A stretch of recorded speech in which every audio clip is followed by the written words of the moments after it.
안녕하세요. 가트만 부부치료에 대해서 살펴보겠습니다. 이론 모델로서 여덟 번째가 되겠죠. 가트만 부부치료 모델은 어, 어떻게 보면 최신 이론 가운데 하나라고 볼 수가 있습니다. 존 가트만은 유대인으로서 원래는 심리학을 공부한 사람이 아니고 수학이나 통계학 쪽에서 공부했던 그런 학자였는데 나중에 자기가 결혼에 실패하면서 어떻게 해서 이렇게 결혼이 온전하게 행복하게 나가지 못하는가 고민하고 갈등하다가 수학자답게 통계학을 가지고 갈등이 있는 부부들을 아주 수천상씩 이렇게 과학적으로 연구하면서 내린 결론을 가지고 과학적인 접근을 심리학에 이렇게 개입시킨 이론이라고 볼 수가 있습니다. 가테만은 수학과 통계학 및 심리학을 함께 공부한 그런 인물이죠. 그래서 워싱턴 주립대학교 심리학 교수가 됐는데 자기가 경험했던 과거의 아픈 상처를 가지고 부부간에 일어나는 모든 갈등과 문제 상황을 어떻게 하면 통계와 과학을 가지고 합리성을 이끌어낼 것인가를 고민했던 그런 학자라고 볼 수가 있겠습니다. 좀 독특한 그런 접근 방법을 가지고 있습니다. 40여 년 실제 부부들의 사례들을 수천 상 이렇게 연구를 했습니다. 오랜 기간 부부들의 상호작용, 행동, 시각, 생리적인 영역 이 세 가지를 반복적으로 관찰하고 이렇게 축적한 자료를 가지고 이렇게 접근을 하게 된 거죠.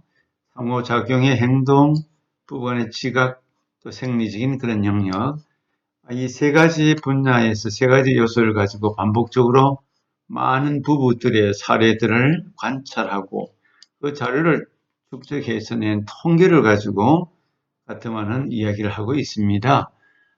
어떻게 보면 대단히 과학적이고 통계적이고 수학적이고 그런 것을 심리학에 개입한 학자라고 볼 수가 있는 것이죠.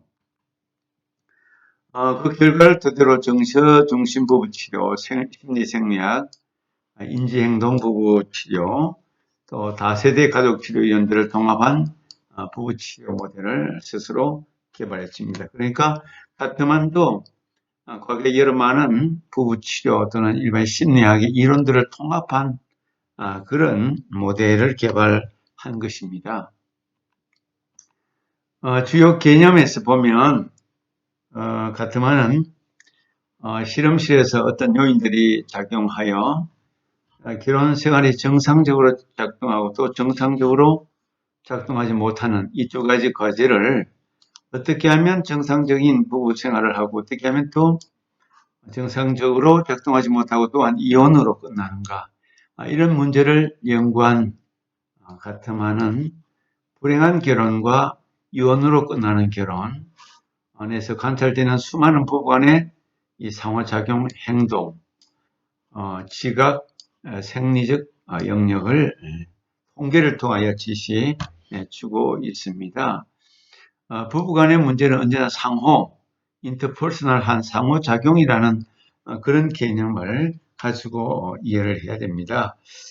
그래서 갈트만이 바라봤을 때 부부 간에 일어나는 갈등 상황 속에서 예를 들어서 남편이 아내에게 어떤 부정적인 상처를 남겼으면 그것을 극복하고 또 만회하는 데는 부정적인 사건 하나를 해결하는 데는 긍정적인 말, 긍정적인 사건을 5번 정도는 해야지 그 부정적인 사건이 감쇄가 되고 해소가 되더라는 것입니다. 이거는 가트만의 통계에서 나온 이야기입니다.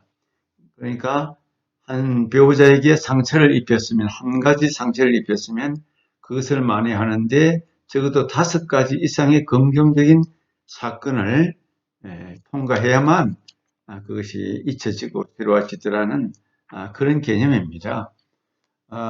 뿐만 아니라 가트만은 만성적인 부부간의 어떤 갈등이 있을 때 대화보다는 심각한 정서적인 단절이 늘 공통적으로 존재하기 때문에 이 정서적인 단절을 어떻게 해결하고 긍정적인 관계로 나갈 수 있는가 이런 데 대하여 고민을 많이 했습니다.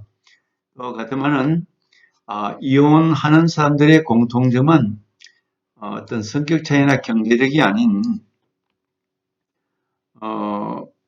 부정적인 싸움 방식이 아주 중요한 문제라고 이해를 했습니다. 그래서 서로 비난하고 경멸하고 방어하거나 또 반격하고 도피하는 이런 패턴을 끊임없이 보이더라는 것입니다. 그래서 같으면은 갈등이 심한 부부들을 관찰을 해보면 먼 훗날에 이 배우자들이 결혼을 실패하고 이혼할 것이다, 이혼 안 할 것이다. 통계를 가지고 현재 가지고 있는 갈등 상황을 보고 미래에 대해서 이혼할 것이다, 안 할 것이다 라는 것에 대해서 통계치를 가지고 그렇게 예측을 하는데 그것이 정확하게 맞더라는 거죠. 이렇게 갈등이 있는 동안 부정적인 감정이 계속해서 지속되면 긍정적인 감정은 나타나지 않고 긍정적인 감정이 결핍되거나 또 정서적인 철회가 부부간에 이렇게 나타나기 때문에 끊임없이 상호 과정 속에서 부부들의 상호작용 과정 속에서 부정적인 지각을 어떻게 줄이느냐에 대한 관심을 많이 가지게 되는 것입니다. 그래서 가타만의 입장에서는 결혼 생활에서 부정적인 행동의 효과를 극대화하고 긍정적인 행동의 효과를 최소화하는 그런 모양이 나타나기 때문에 끊임없이 만성적인 그런 갈등이 있는 경우는 그것을 새로운 방안을 통해서 해결 방안을 통해서 긍정적인 어떤 감정이나 긍정적인 요인을 끊임없이 강화시켜서 부정적인 요인들을 상쇄시키는 데 중요한 관점이 있다고 볼 수가 있는 것입니다. 또 같으면은 행복한 부부를 위해서는 우정을 만들고 우호감을 쌓고 갈등을 대할 때 어떻게 하면 부드럽고 점잖게 할 것을 주장하면서 부부 간의 관계 치료가 중요하다는 그런 주장을 하고 있습니다. 어떻게 보면 가트만의 이론은 앞에서 나왔던 그 보행 이론이나 행동주의나 구조주의나 전략주의 이런 개념보다도 상당히 좀 체계화되거나 논리적이지 못한 과학과 통계를 가지고 그렇게 대체하는 이론이다 이렇게 볼 수가 있습니다. 이혼하는 사람들은 어떤 싸움 방식을 바꾸는 것이고 행복한 부부관계는 부부간의 어떤 우호감이나 우정을 잘 쌓아나가는 것, 부드럽게 자기의 어떤 주장을 하고 부부 관계를 강화시키는 것이 무엇보다도 중요하다. 이런 관점에서 보고 있다는 것이죠.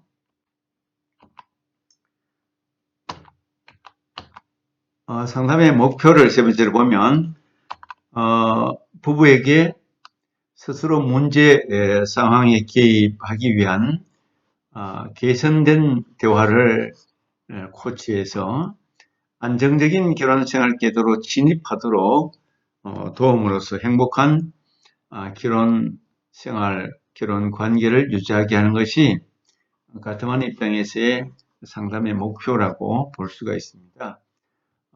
그러니까 쉽게 요약하자면 대화 방법을 잘 코치해서 안정된 결혼생활 궤도로 진입하도록 해서 결국은 행복한 결혼 관계를 유지하는 것. 이것이 가트만 입장에서 부부 상담의 목표다 그렇게 보는 것이죠. 대화를 건설적으로 패턴을 만들고 또 안정적인 그런 결혼 생활의 궤도에 진입하도록 만들고 그래서 결혼 관계가 끊임없이 행복하게 유지될 수 있도록 돕는 그런 과정을 결혼 상담의 목표다. 부부 치료의 목표다. 이렇게 말할 수 있습니다. 그래서 부부 관계에 독이 되는 말, 결국 상호작용 속에서 끊임없이 갈등이 있는 부부는 이 말투, 관계에 상처를 주는 것, 이런 것이 문제가 되는 거죠. 행동 방식 대신에 건강한 행동 패턴을 가르치는 것, 이것도 또한 건강한 행동 패턴, 말투를 바꾸고 또 어떤 행동 양식을 바꾸어서 행동의 어떤 패턴이 건강해지도록 돕는 것. 또 부부가 서로의 말을 들어주고 가치를 존중하며 갈등 관리 기술을 가르치는 것, 이런 것이 상담의 목표가 된다고 볼 수가 있겠습니다. 그리고 이제 상담 과정을 보면 먼저 치료적 동맹을 이제 구축하고 상담을 구조하고 결혼 관계를 평가하고 상담 계약을 맺고 건강한 결혼의 집 7단계를 세워가는 이런 것이 이제 가트만 입장에서 상담의 전반적인 과정으로 이해할 수가 있습니다. 치료적 동맹을 구축한다는 것은 부부가 가지고 온 그 당면 과제를 치료자가 잘 경청하고 또 문제에 대해서 잘 요약하고 또 그 말하는 것에 대해서 잘 반영하면서 치료적인 관계, 동맹을 잘 구축하는 것, 치료자와 부부 내담자와의 이 관계를 잘 구축하는 것, 먼저 부부와 치료자가 좋은 관계를 공감적인 좋은 관계를 맺지 못하면 상담 진행이 어렵기 때문에 치료적인 동맹, 깨지지 않는 상담이 깨지지 않는 상담을 잘 진행할 수 있는 좋은 관계를 구축하는 것이 1차적인 숙제고 상담을 이제 구조와 틀을 따는 것이요. 처음에는 이 가트만 입장에서는 부부가 따로 만나게 되는 것입니다. 따로 만나서 서로의 어떤 입장 차이를 이해하고 그 가운데 상호간의 비밀 유지라든지 중요한 내용에 대해서는 약속하고 계약을 맺고 그 따로 만난 이후에 이제 부부가 합동해서 만나는 그런 과정을 겪게 됩니다. 그래서 목표를 설정하고 계약을 맺고 계획을 세워서 몇 차례 어느 시간에 어떤 방식으로 상담할 것인가에 대해서 그렇게 계약을 맺게 되는 것입니다. 그래서 결혼 관계를 평가해서 한 90분 정도 이야기를 듣고 나누고 지금 결혼 관계가 어떤 상태인 것을 평가하고 또 검사지 같은 것을 통해서 또 상호 간의 관계의 부정적인 어떤 상태, 지금 현 상태, 다양한 것들을 평가하면서 상담 계약을 맺는다고 볼 수가 있는 거죠. 이런 초기 단계를 지나서 건강한 결혼의 집, 7단계의 어떤 과정을 건강한 결혼의 집을 세운다고 그렇게 보는 것입니다. 그 원리를 잘 활용해서 개입하는데 먼저 첫 번째는 사랑의 지도를 개발하는 그런 단계가 있습니다. 두 번째는 호감과 존중을 발달시키는 과정.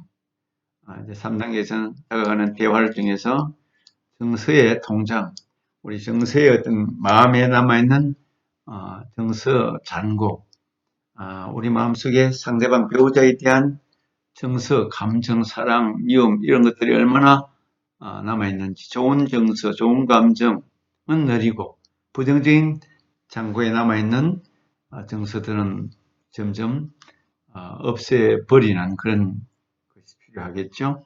4단계에서는 영향력을 수용하고 긍정적인 영향을 미칠 수 있는 그런 단계로 발전시켜 나가고 5단계에서는 해결 가능한 문제를 대화로 어떻게 풀어갈 것인가 그것을 이제 찾는 것이 있겠죠.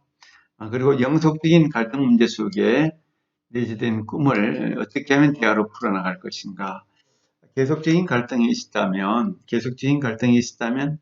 어떻게 그것을 대화로 지속적으로 풀어서 좋은 관계, 발전적이고 성장할 수 있는 부부 관계로 나갈 수 있을 것인가로 방향을 잡아주는 것입니다. 마지막 7단계에서 함께 삶의 의미를 만들어가기.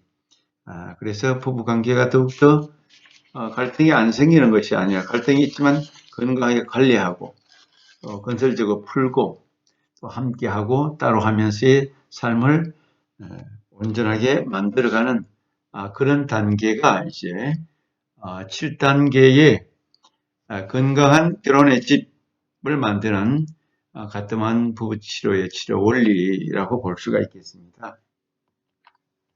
그 다음에 상담자의 역할과 적용이라는 차원에서 보면 상담자의 역할은 관계 회복 과정을 전반적으로 코칭하는 그런 역할, 코칭의 역할을 하고 관계의 기술에 가르치는 교사의 역할을 한다 이렇게 말할 수 있겠죠. 또 부부들의 변화를 위해서 노력을 촉진하는 또 지지하는 그런 역할을 한다고 볼 수 있겠습니다. 가담한 부부치료의 적용이라는 측면에서 볼 때 임상에서 실제적인 상황 속에서 쉽게 적용할 수 있는 7가지 치료 원리를 근간으로 문제 해결과 관계 회복을 위한 구체적인 방법과 기술들을 체계적으로 가르치고 연습시키기 때문에 부부들을 효과적으로 잘 도울 수 있다 그렇게 보는 것이고 또 실용적이며 결혼관계의 생산성과 기인의 성숙을 지향하도록 그렇게 접목할 수 있는 장점이 있습니다. 특별히 가뜸하는 상당히 과학적이고 또 실용적일 수 있도록 저희가 수많은 실험을 통해서 또 수학적인 통계를 통해서 많은 사례들 가운데 어떤 특징들을 뽑아내서 접목했다 그렇게 볼 수가 있습니다. 그럼에도 불구하고 가뜸한 부부치료 모델의 한계점이라고 한다면 부부가 함께 계속 상담에 참여해야 하고 또 상당히 많은 질문지에 대한 답변, 체크리스트를 작성하는 것이 쉽지 않다. 과학적이면서도 또 이성적인 그런 기능, 또 스스로 판단하고 결정해야 할, 또 참여해야 할 그런 일들이 많은 것이 어떻게 보면 조금 부담이 많이 되겠다. 그렇게 볼 수가 있는 것이죠.